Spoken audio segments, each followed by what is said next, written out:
buscar a sua igreja e nos levar para cantar um grande coro celestial. Imagine, igreja, como será esse dia. A vinda de Cristo muito breve será. Quero estar preparado, pronto para voar, corpo glorificado, livre de pecar, e ao som de trombetas, com Jesus me encontrar.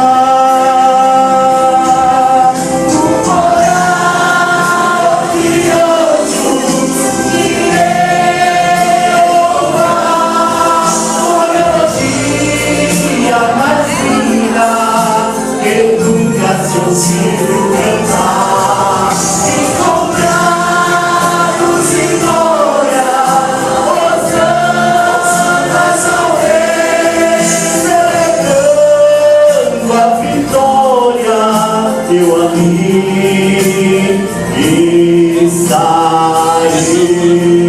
Escute, haverá um julgamento e eu receberei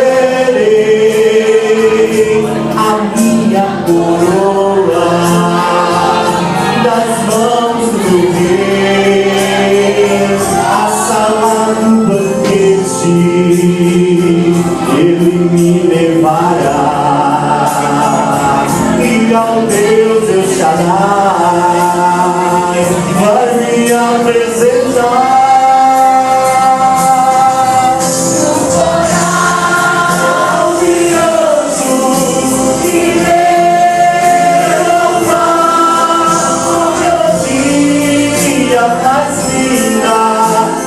Nunca se ouviu cantar, encontrados de glória, hosanas ao Rei, celebrando a vitória, eu ali estarei. Imagine, igreja, quando formos arrebatados para morar na glória celestial, onde não haverá choro, pranto, nem dor, nem sofrimento, nem angústia, nem tristeza. Oh Jesus,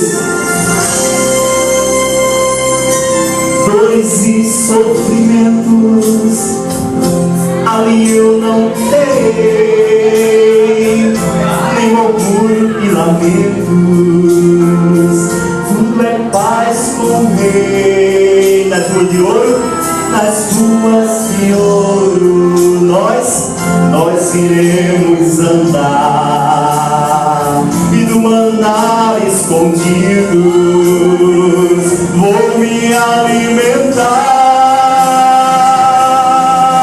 No coral de anjos irei louvar a melodia mais linda que nunca se ouviu cantar, encontrados em glória, hosanas ao Rei, celebrando a vitória, eu ali estarei.